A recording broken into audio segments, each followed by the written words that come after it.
They used to call me Celeste Thibodeau on paper and in polite conversation, though that label was not the one whispered over my cradle by the old woman who taught me the rites and remembered our people's true names. When I first opened my eyes in the marshlands of Louisiana in the year 1820, the man who purchased me at the market treated me like merchandise, bartering my days away with the same ease he traded tools and livestock.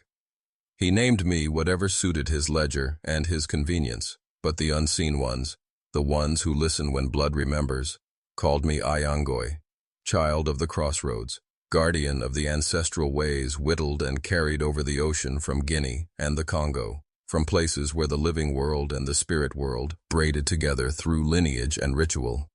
I put this down now because the hour came when I had to speak plainly about the events that unfolded at Magnolia Bend in the autumn of 1856, when I beckoned powers older than human law and deeper than the bayou's black water to answer the scales of justice.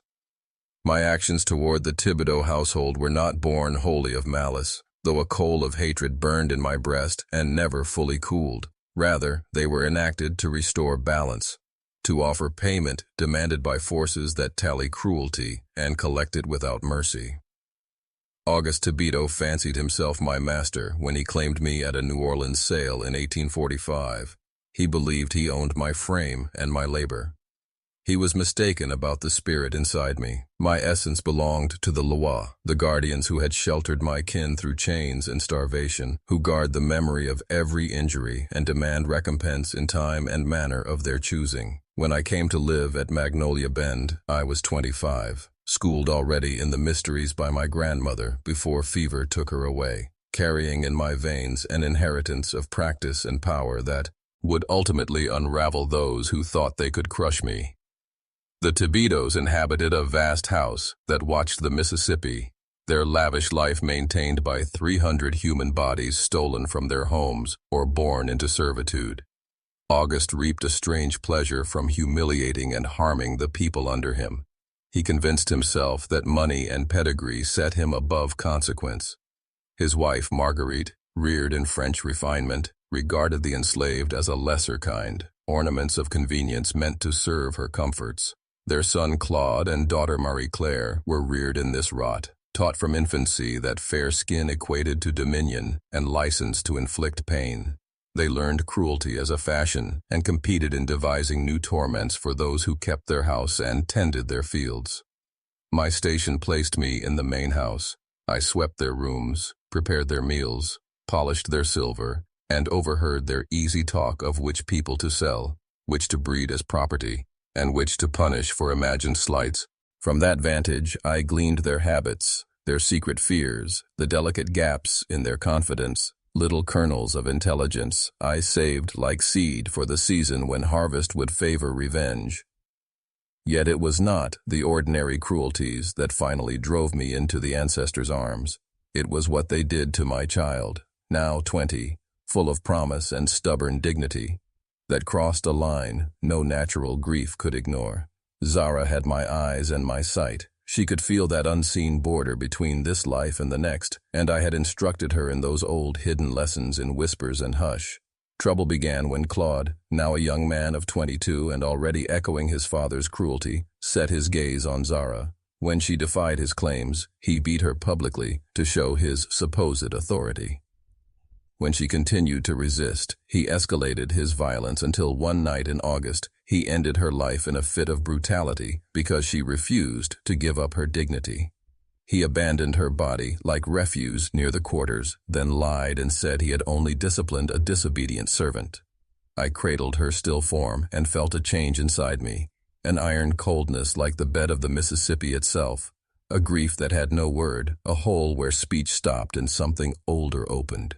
That kind of sorrow is a door for the ancient ones, and once it opened, I began the work of calling them to account. 3 days after they took my child, I began the rites that would draw ancestral force down upon the Thibodeaus, rites fashioned to bind their lineage to the consequences of their deeds. From the swamps and the graves I gathered what I needed: soil from the oldest burial ground near the city, Spanish moss struck by lightning, water from 7 different stagnant channels of the bayou, and the lifeblood of a black rooster offered at the crossroads beneath a moon that would not be seen, yet the central ingredient was the fury of a mother whose child has been murdered by those who claim ownership of both mother and daughter. That anger purified and channeled became the key that unlocked the Loa's attention. In the burial ground for the enslaved behind the estate, where bodies lay unmarked after toiling to fatten the Thibodeau's fortunes, I summoned the dead to witness the injustice done to Zara and to lend their voices to mine when I called for settlement. The reply was immediate and sharp. The air chilled despite August heat. Shadows shifted among the stones, and a presence pressed close, ancestral energy moving through me like a current, granting me the strength to perform workings that would cross the living veil and touch those who had wronged us. In the weeks that followed, I set in motion 7 further ceremonies, each aimed at a different aspect of the family's hold on power and contentment, their health, their wealth, their reason, their ties, and their hope of rest in life or death. I invoked spirits with names that the French and their doctors feared to pronounce, calling upon those who can open the gates that separate breath from silence, and those who twist affection to rancor or close pathways that lead away from ruin. Yet I kept for last the most terrible weaving, a spell directed at their blood itself, so that misfortune and madness would track down their children and their descendants like a stain that no water could lift. My ancestors answered. Their response was keener than I had expected. Within the month, manifestations began, small at first. A tremor here, an odd illness there, yet each one eroding the family's certainty. August sank into nightmares so violent he quit sleeping, pacing the mansion's rooms at odd hours like a man already half lost to death. Marguerite's skin broke out in strange afflictions that doctors could not name. Sores spread over her hands and face, weeping and stinking in ways that made her shrink from visitors and hide herself from the light. But Claude's decline provided the sharpest proof of what had been set loose, for the spirits had singled him out as the agent of the crime that required the sternest reckoning. Apparitions of Zara haunted him, glimpses in glass, passing shapes in corners, the feeling of someone standing beside him, watching with those eyes that would not forgive. Those visions strawed his days with terror and drove him toward drink. His drinking in turn widened the fissures of his mind until violence and incoherence became his companions. The curse sought the weak points, conscience, guilt, dread, and struck them with unerring aim. I moved through the disappearances. I kept my face steady and answered the role expected of me, the concerned servant suggesting a physician or a draft for rest, while inside I watched impatiently as the spiritual poison spread. The doctors could do nothing because the malady was not of the flesh. It was spiritual pollution, and it ate its way through the body that had grown fat on other people's bones.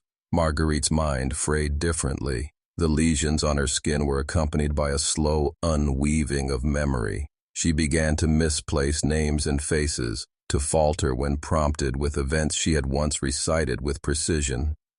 One afternoon, as I eased her into a dress and laid out her ribbons, she looked at me with a blankness that had been absent a week prior, and asked who I was and whether my husband had purchased me recently.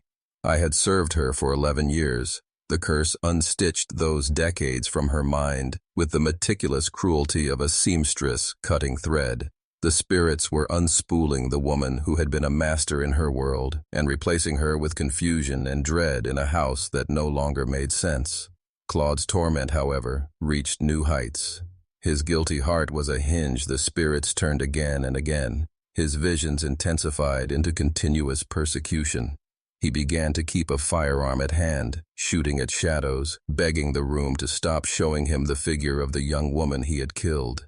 Family members and servants alike watched the air lose his grip on reality as he ranted and pointed at empty air, crying that the dead girl was drenched in blood and trying to seize him with lifeless hands. Those in the quarters began to murmur among themselves. Some had heard the old stories about powerful magic from Haiti and New Orleans. and they recognized the marks of a curse laid by someone who worked deep with the old laws. "There's something fierce at work in that house," old Baptia told his fellows one night by the fire, and they listened because their own lives had taught them to hear the world's other currents. The early pains were only the first notes. My right work was still gathering strength.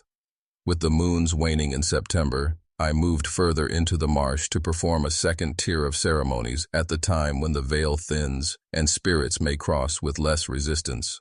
I called for the restless to rise, to press on the dreams and waking hours of the house's occupants. For this, I needed darker components: soil from the grave of a killer, water from a place where drowning had claimed life, the desiccated blood of a mother who died bringing a child into the world, and a personal object that would bind vengeance to its proper target. From Claude's room, I stole the photograph he had kept of Zara, a small trophy of his crime, and used it to establish a direct channel through which her anger might aim itself. I burned that image atop wood cut from a tree, once used for executions, and mixed the ashes into the graveyard soil and other elements to make a fine powder. Under the cover of night, I scattered that powder around the house's foundation. It was a spiritual ambush. Whenever the family crossed it, the mines of sorrow and fury would detonate, and the accumulated grievances of those who had died to feed the Tibeto's wealth would wash over them in waves. The explosion of consequences that followed was immediate and dramatic. August's screams from disturbed sleep became a chorus that echoed across the fields and roused men and women in quarters that lay yards away. Marguerite began to walk in her sleep, speaking in tongues none could decode and answering voices no living ear could hear. She would wander through rooms as if led by invisible hands, obeying commands issued by entities we could not name, while her waking hours grew more hollow. Claude's collapse was most complete, his days and nights filled with apparitions who would not relent, compelling him to fireside confessions and sudden, inexplicable flights of rage. The household grew dread thick. Even the staff could feel the difference. Some suspected the work of a skilled practitioner. Others simply felt a swing in fate's pendulum that did not favor the white family. Rumor whispered that dark craft had been used by one among the enslaved, a woman perhaps, who had more than a servant's knowledge. In truth, I had only begun. The second phase's rites were a prelude to greater reckonings. I pressed deeper, coaxing the Loa to shape the family's fortunes into the ruin they would not have foreseen. Night after night I worked, offerings, songs, the sound of my voice calling names that had been forgotten by those who counted property but not persons. The spirits responded with a cruel patience, moving through the household with precise, surgical attention to the vulnerabilities I had noticed in my years tending them. August's nights lengthened into wandering, into conversations with the dead who demanded accounting for their labors. He would stagger down corridors at all hours, murmuring apologies into a house that had never shown remorse for the labor that enriched it. Marguerite's skin continued its strange decay, and the mental fog thickened, leaving her unable to recall all the faces of her own children, or to recognize those who had served her for a decade. The bonds that had kept that family's life smooth, wealth, authority, habit, loosened one by one. The enslaved folk watched with an uneasy satisfaction that did not erase the constant dread of living within the same land as a wrath that moved like smoke. I continued to do my tasks openly, still making beds and bringing plates while the spirits worked through the channels I had prepared. In private, I honored the dead with quiet. I spoke to the ones in the fields who had once worked under whips and broken backs and told them the truth, that we had set in motion something aimed not at children of the earth, but at those who had treated human life as mere ledger. Their faces reflected a range: fear, hope, resignation. Some offered prayers, others simply lit candles and said the names of the lost. As the hex advanced, the family's relationships disintegrated. Siblings who once competed in cruelty now turned their suspicion toward one another, looking for the cause of their misfortunes. Friends abandoned their calls and invitations, unwilling to be near a house where shadows spoke back. Money could not buy an end to the hauntings. The lawyers the family consulted could only recommend treatments for the physical symptoms. Physicians could prescribe sleep-inducing potions, but could not mend a soul's rupture. The spirits, however, were exacting and uninterested in quarter measures. They pushed the Tibitos to the point where their public face could no longer hold, compounding shame with sickness and hallucination until the house had become a stage for undoing. At times, I felt the Loa's actions mirrored my own interior, a leveling force that does not delight in cruelty, but does not hesitate to return measure for measure. The plantation's rhythm changed. Harvesting continued because fields do not cease, because fate turned sour. But men and women who tended cane did so under an altered air. Whispers in the quarters turned into a kind of rumor liturgy, prayers that the family's ruin would be full and final, or, for some, a prayer that the spirit work would stop before more blood was spilled. But the ancestors were not appeased by small recompense. The next rites were shaped to confirm that the Tibitos' suffering would echo through the living lines they had held up for generations. With care, I focused on the family's heirs, the children whose lives were to inherit sin's unexamined privileges. I bound misfortune into their futures, invoked forgetfulness into their friendships, and tightened the knot of madness around their ambitions. Where they had once had a map to safety, the root dissolved. Where they had expected to pass their name forward without blemish, their lineage would carry the stain I had called down. The final acts I formed were not only spells, but also a formal accounting, a litany that listed harms and demanded payment. I spoke each name of those who had labored and been discarded, and I called the Loa by all their old titles and powers until the bayou itself seemed to answer. In those moments I felt both dread and consolation. Dread for the force I had liberated, consolation for the balance it would bring to those who had been stripped of fairness. The aftermath unfolded like a long and bitter harvest. The Tibito house turned inward, trust collapsing, rituals of social life growing brittle and forced as the family tried to pretend normality while their private ruin accelerated. August withered under insomnia and the company of accusing phantoms until he was a shell who spoke to dead men and flinched at familiar doors. Marguerite retreated into a solitude of mutilated memory and pain, unable to find the anchors of her life in the fog that the spirits had sown. Claude's collapse became a public spectacle. He wandered, often perilous, ranting that the woman he had killed watched him from every reflective surface. His days were marked by fits of paranoia and bouts of violent confusion, until his position in the house was an embarrassment no amount of money could hide. The children's prospects sank, marriages planned were called off, lines of succession blurred as the family made desperate attempts to insulate themselves from whatever contagion they believed had arisen. The local gentry murmured and turned their faces when the Tibitos passed. Wealth does not always shield the isolated from suspicion when whispers of witchcraft spread. In the quarters, there was no joy in the family's downfall. Joy seemed too small a feeling for the scale of the pain that birthed it. But there was a quiet, grave sense of justice that settled among the people who had long been kept small. They continued their work, but a new gravity underlay their days, a knowledge that their grief had been answered in some form. I remained part of the household's fabric, though in a new way. The same hands that once smoothed linens now held other rights and other obligations. I did not gloat in private. Vengeance is not the same as celebration. It is a settling of accounts, and in that settlement there is both loss and a strange relief. The spirits had completed a portion of what I asked, yet the work of living with memory and with the consequences of calling such power is not without cost. In the years that followed, some within the Tibito line sought out remedies, exorcists, pious men, and learned healers. But their remedies were bandages on a wound the tribe of the dead knew how to keep open. Some members fled the town, others stayed and decayed in place.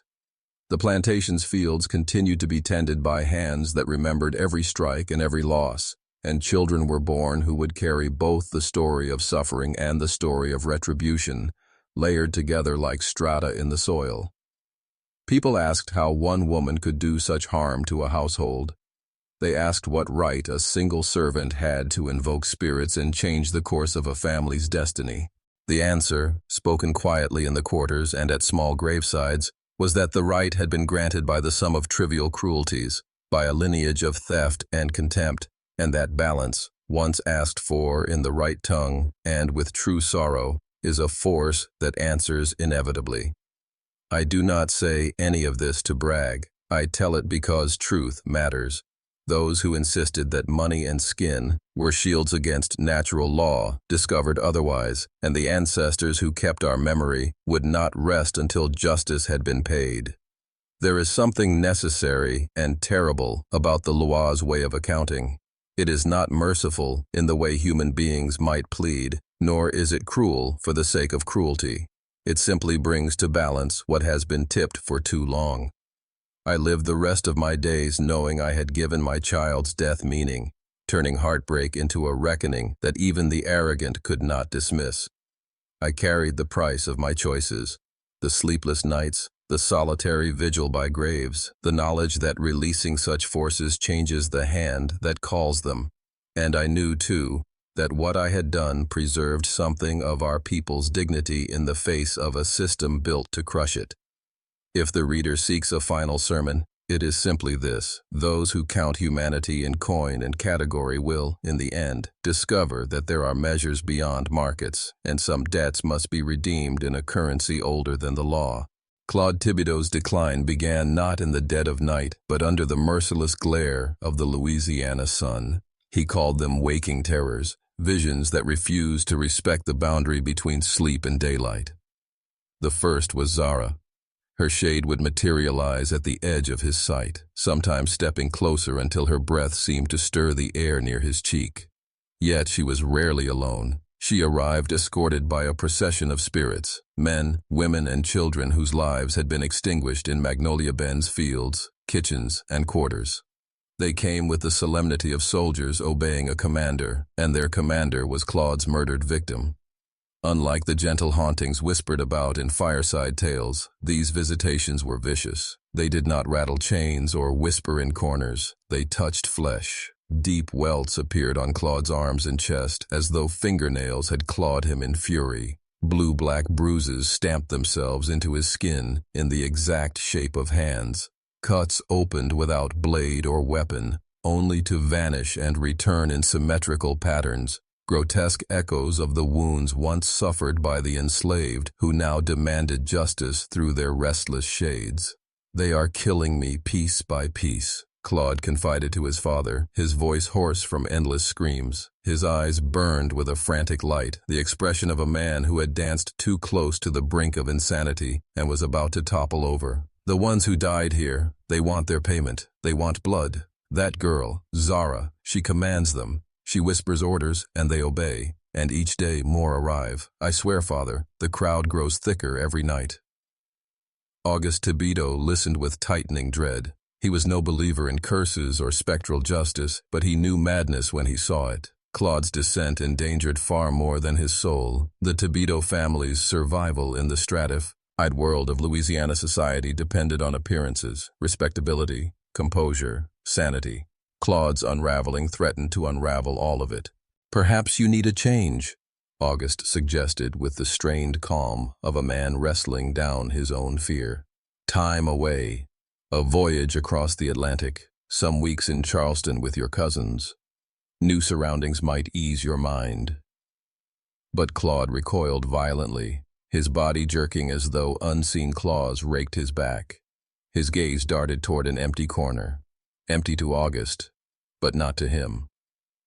"She'll never release me," he hissed. "She swore it. She will follow me past the grave, Father. She said she'll hound me through the flames of hell itself."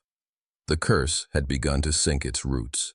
What the family thought were private afflictions were in truth orchestrated moves in a larger campaign, an elaborate vengeance that had only just begun to bloom. The attacks upon Claude's mind were merely the opening act. Far greater devastation waited like a storm, biding its time at the horizon.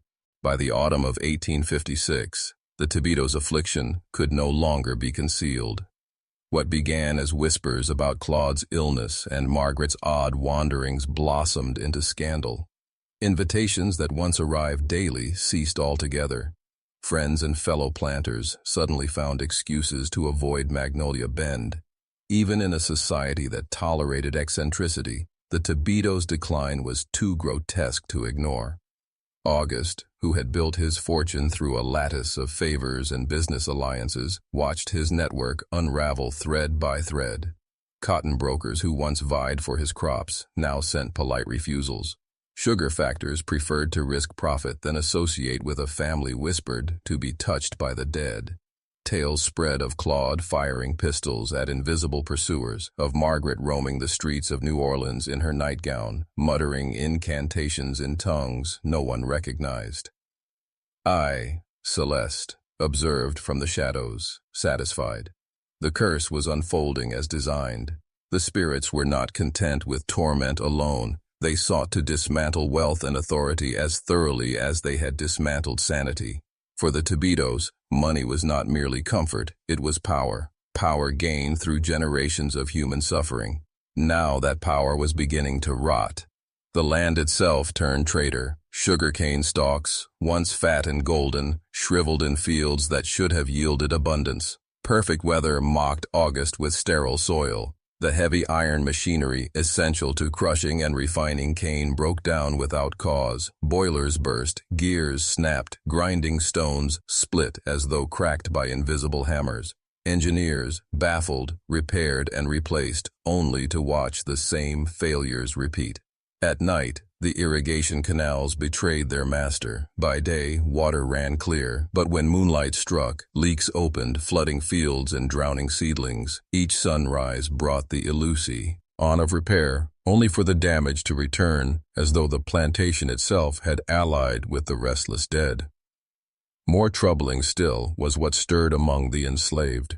Whispers circulated through the quarters, dreams of departed kin who came in the night to deliver messages. These were not scattered illusions, but organized counsel. The dead instructed the living in patience, in strategy, in quiet subversion. The enslaved did not erupt into open revolt, which August might have crushed with violence. Instead, they sowed disorder with the cunning of foxes gnawing at a trap from within. Work slowed, tools vanished, livestock strayed, orders from spirits conflicted deliberately with overseers' commands. Punishments proved useless, for every lash that cut a worker's back reappeared mirrored on the bodies of August's family. Even skeptics had to admit the connection. August whispered in desperation to his wife, who no longer recognized him. "The slaves are bewitched. They obey ghosts, not me. How do you fight an army that bleeds from shadows? How do you punish obedience to the dead?" But Margaret, lost in her own fog, could only reply, "Who are you? Do we own slaves? I thought such things existed only in stories." Her mind had been hollowed, leaving nothing but fragments drifting in endless present time. Claude fared worse. He wasted away, tormented by visions of Zara's decaying corpse whenever he attempted to eat. He fled the plantation, but the spirits pursued him into carriages, hotels, and sanctuaries alike. When he returned from New Orleans raving that a host of dead slaves had encircled him and demanded reparation, I knew the curse was advancing exactly as intended. The stage was set. What came next would not be whispers or subtle ruin. It would be thunder. The plantation teetered. Creditors pressed. Harvests failed. August, desperate, began considering his final recourse: selling human lives. For generations, this decision had been routine, an arithmetic of flesh and coin. But this time, such cruelty was the very trap I had prepared for him to spring. When he summoned me to his study on November 15, 1856, I felt the air sharpen. Ledger books lay open like wounds. He spoke in the casual tone of a man discussing cattle, not souls. "Celeste, prepare a list. 20 young field hands, strong, unencumbered by families. They'll fetch enough to satisfy debts." As he spoke, frost glazed the window panes, though outside the air was mild. My breath clouded before me. The ancestors had heard him. The moment had arrived. "Yes, Master August." I replied evenly, though the room pulsed with a storm of unseen power. How many names shall I record? 20, he answered, his eyes fixed on his figures, blind to the shadows beginning to coil against the walls. Choose the healthiest. No sentiment. Those two words, no sentiment, were the spark. For the spirits, it was not merely business, but the same cruelty that had stolen Zara's life. In that instant, the veil ripped. Shadows swelled, thickening into figures. August finally looked up, and terror spread across his face as he saw them. Hundreds of enslaved souls, their forms substantial, their eyes burning. They encircled his desk with solemn gravity, like judges assembling for verdict. At their center stood Zara, no longer fragile, no longer childlike, but radiant with authority that made the air shimmer. Her gaze pinned her killer to his chair. August Tibido, she pronounced, her voice resonant beyond earthly dimensions. You have been weighed and judged. Your crimes against the sacred order of life are without forgiveness. Your punishment is ruin, madness, and death. August's scream cracked the air. He stumbled toward the door, but spirits barred his path. He tried to summon his voice, but only a rasp emerged. And then Zara forced upon him the visions, the memories of every cruelty he had inflicted, relived not as master, but as victim. Each lash fell upon his flesh. Each separation of families tore his own heart. Each death he endured from within their eyes. The study became a tribunal, and he the sole defendant. The final assault unfolded with orchestral precision. Claude, already shattered, collapsed entirely as the visions multiplied, shrieking that Zara's army had grown into legions. Margaret wandered the halls in her nightdress, mistaking her own children for strangers. Servants whispered of doors opening on their own, of mirrors filling with faces not their own, of whispers instructing them to resist and endure. But August bore the brunt. His wealth, his standing, his very sanity, all stripped away in days. The spirits showed him his own funeral, his body laid out with no mourners but the dead. They whispered the names of every soul who had perished for his profit. They pronounced him debtor, condemned. I stood in the doorway of his study as shadows thickened like storm clouds. I did not tremble.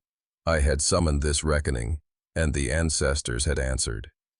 They've come for you, I told him quietly, my voice steady, carrying the authority of justice that reached beyond man's law. Every soul who built this house with blood, every life you broke, they are here to collect. The room convulsed with cold. Flames guttered out, though no wind stirred. The spirits pressed closer, their voices rising in unison until the sound rattled the glass and shook the bones of the house itself. Zara stepped forward, luminous and terrible. She reached for August, not with hands of flesh, but with the authority of judgment itself. And as her touch grazed him, he convulsed, eyes wide, mouth foaming, trapped in visions only he could see.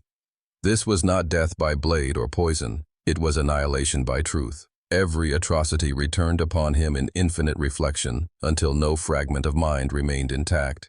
His scream became the sound of a soul shattering beyond repair. The final assault unfolded with orchestral precision. Claude, already shattered, collapsed entirely as the visions multiplied, shrieking that Zara's army had grown into legions. Margaret wandered the halls in her nightdress, mistaking her own children for strangers. Servants whispered of doors opening on their own, of mirrors filling with faces not their own, of whispers instructing them to resist and endure. But August bore the brunt. His wealth, his standing, his very sanity, all stripped away in days.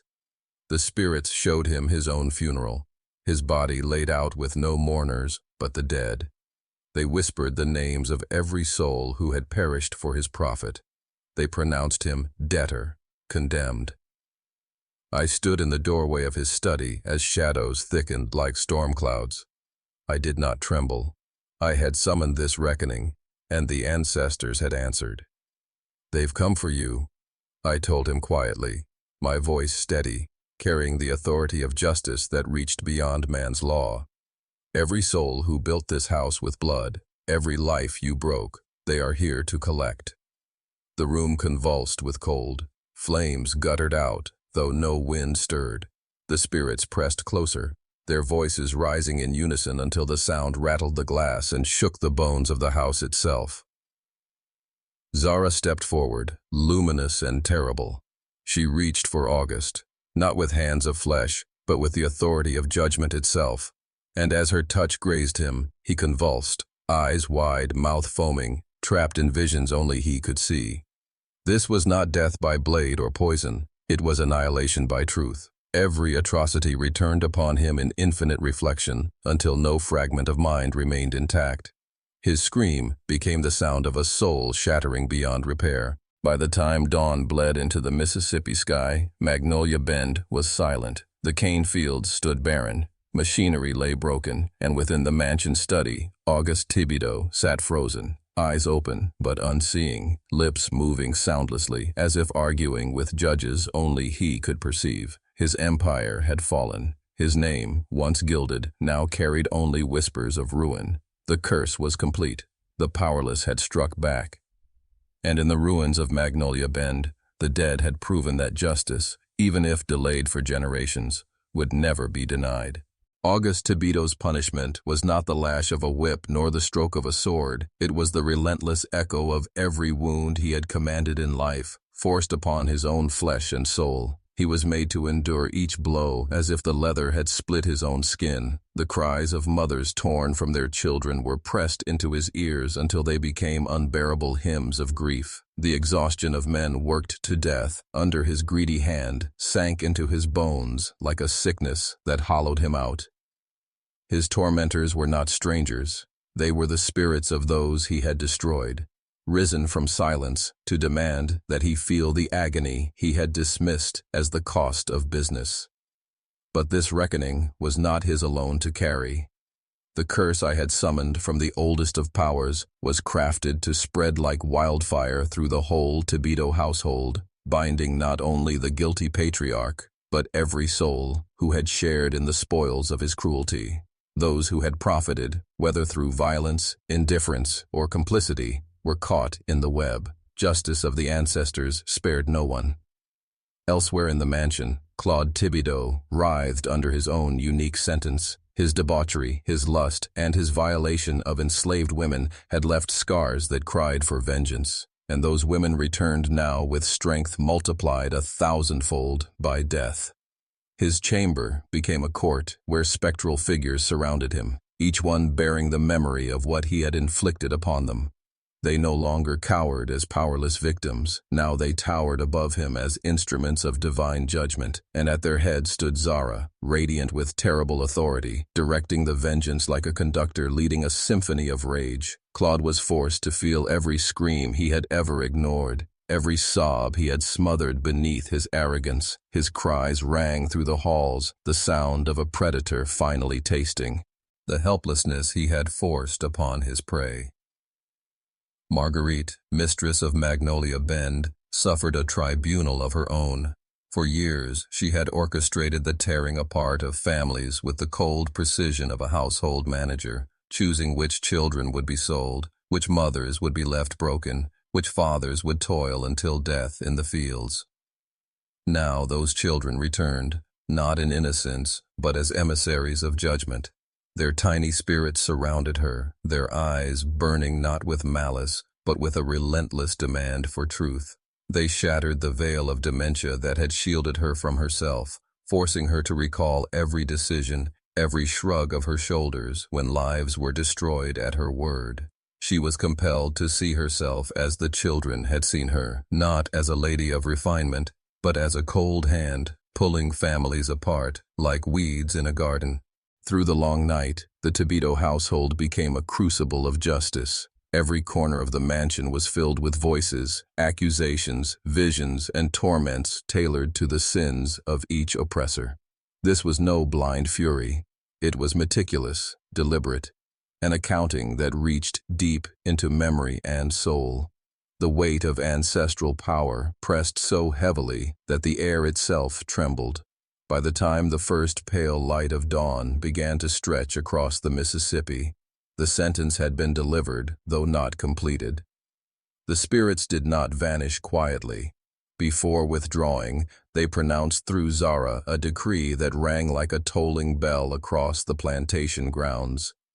The curse will not end here. It will travel down the bloodline, marking every descendant, ensuring no scion of Thibodeau's house will escape the debt their family incurred. This land, these walls, this very name shall stand as testimony to what becomes of the powerful when they build their empire on suffering. The message rippled outward. Every enslaved soul on the plantation felt it resonate, carried on Zara's voice, amplified by forces beyond human comprehension. The ground itself seemed to shudder in acknowledgement. What had begun as vengeance for a single child had transformed into a curse destined to echo for generations. The night of reckoning left Magnolia Bend in ruin, not of timber and stone, but of mind and spirit. The Thibodeau estate, once a symbol of arrogance and wealth, became the theater of madness. August was discovered slumped in his study at sunrise, still alive but emptied of everything that made him human. His eyes, wide and unblinking, fixed upon things only he could see. His lips moved ceaselessly, shaping words that never reached the air. He was not dead, yet he was no longer present. He had been left behind in a catatonic purgatory, locked forever in conversation with the ghosts who would never release him.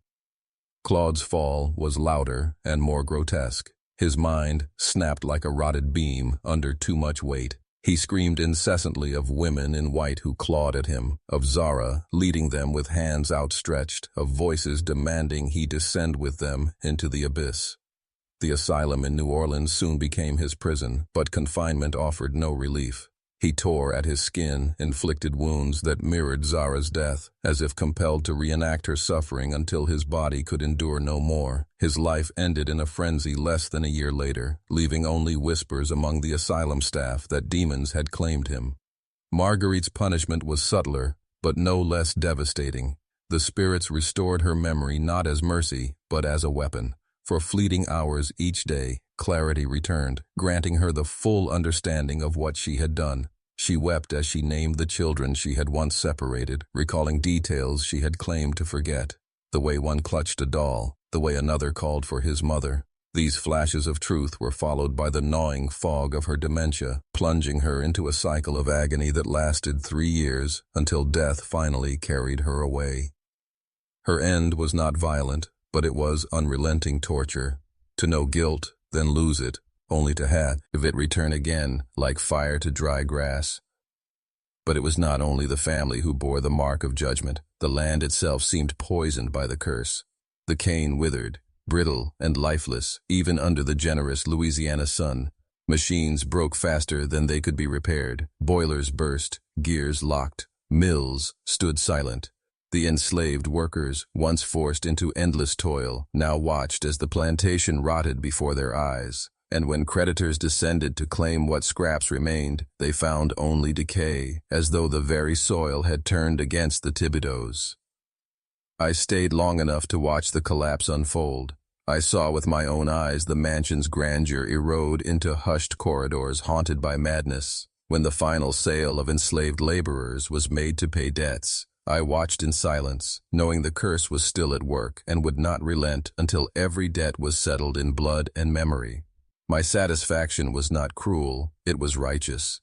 For the first time, I believed the universe itself had proven that justice, though delayed, could never be denied. The power I had summoned was never intended to stop at the walls of Magnolia Bend. The curse was a seed planted deep in the Thibodeau bloodline, destined to sprout in every generation until the last scion was consumed. Mary Claire Thibodeau, spared that night only because she was away at school in Charleston, thought she had escaped. When she returned to Louisiana, she carried herself with the pride of a woman untouched by her family's downfall. She married a banker from New Orleans, determined to rebuild her fortune, but she could not see that the curse had been waiting for her like a patient hunter. Within months, her husband was plagued by visions. He dreamed of fields filled with shadows, of spectral voices chanting his name. His sleep became so fractured that he wandered the house at night, raving about enslaved figures watching him from the corners. Their children were born under the shadow of this curse. Some never drew more than a few breaths before strange illnesses carried them away. Others grew, but each was marked by madness, addiction, or ruin that seemed to rise from nowhere. Every attempt at prosperity collapsed. Investments dissolved overnight. Homes were struck by fire or flood. Partnerships ended in betrayal that defied explanation. The most insidious element of the curse was its memory. Each descendant was forced to confront the truth of their inheritance, not through family stories, but through the visitations of the dead. In dreams, in mirrors, in whispered voices at night, they met the very people their ancestors had wronged. There was no ignorance, no plausible deniability. The curse ensured every descendant knew why they suffered, why disaster clung to them like smoke. They were never allowed to forget. Desperate heirs tried everything. They fled Louisiana, changed their names, converted to new faiths, consulted priests and mystics, all in vain. The curse adapted. The dead followed. What had been birthed in the soil of Magnolia Bend was not bound by geography or creed. The last of them, a man named Antoine, lived into the 20th century. He was a hollowed figure, broken by decades of visions and whispers. To his dying breath in 1923, he claimed enslaved souls circled his bed, demanding acknowledgement. His death closed the circle. The bloodline ended, as I had decreed, with no heir left to carry the Thibodeau name forward. It has been many decades since that November night, and my own journey is nearly done. The sickness in my belly gnaws daily, and I know my time in this world shortens with each breath. But I will not go silently. I record this testimony so that none may forget what was wrought at Magnolia Bend. The tale has already become legend, passed from one tongue to another, reshaped and adorned, yet always carrying the core truth. The powerful may believe themselves untouchable, but there are older powers, patient, relentless, that will answer the cries of the oppressed. After I was sold to Mississippi, I lived the remainder of my bondage under a planter who was less cruel, though still a master. My reputation as a woman of power followed me. I no longer called for vengeance on the scale that destroyed the Thibodeaus, but I used the old ways to heal, to protect, to guide. When freedom finally came with the war, I devoted myself to helping my people navigate the perils of liberty in a world that sought to keep them low. Yet even as I worked among the living, I never ceased to watch the curse unfold. I tracked its progress in whispers and reports, noting each downfall, each tragedy, each madness that struck the descendants of Auguste Thibodeau. The ancestors had promised persistence, and they proved faithful beyond anything I had imagined. Now, as I prepare to join Zara and the others in the land beyond, I feel no fear. I know that I have served my daughter's memory and honored the ancestors who armed me with the old ways. The curse did not just destroy a family, it became a monument, a reminder etched into time itself, that cruelty is never erased and that justice can take forms more enduring than law or sword. The Thibodeau name is ashes, their wealth is dust, and the voices of my people still sing through the moss-draped bayous, carrying the story of what happened when the powerless called upon heaven and hell alike to avenge them. I was Celeste Thibodeau, called Ayangozi by the spirits, born enslaved, shaped into a priestess. Through me, the ancestors spoke. Through me, the powerless struck back. Let my story endure as proof. No empire of cruelty stands forever, and some debts must be paid not only in flesh but in spirit, across generations. The Thibodeau bloodline came to its grim conclusion in 1923 with the death of Antoine Thibodeau, who spent his final days raving inside a crumbling boarding house in New Orleans. Madness consumed him as he swore with unshakable conviction that the spirits of those once enslaved by his family trailed him endlessly, never granting peace. After his passing, Magnolia Bend Plantation, once a monument to power and cruelty, fell silent, left to rot until the Louisiana swamps swallowed its remains. Yet the land was never truly vacant. Whispers still claim that the restless souls Celeste once summoned continue to hover among the broken beams and overgrown fields, keeping wanderers away. Celeste's knowledge and rights did not vanish with her death. They flowed into the hands of the women she guided, becoming part of the living stream of hoodoo and voodoo that persisted across Louisiana and throughout the South. Even now, her influence resonates beneath moss-draped bayous, a living emblem of resistance against injustice and the fierce endurance of ancestral spirits. These stories are not merely ghostly fables, they are testimonies of survival, of balance sought when human justice failed. And here, in Echoes of Truth, we continue to keep those voices alive. By standing with our community, you help preserve the memory of the oppressed who turn to the unseen for strength and deliverance. Together, we safeguard these truths and carry forward stories that remind the world the powerless were never without guardians, and debts of cruelty are always tallied by the ancestors who do not forget.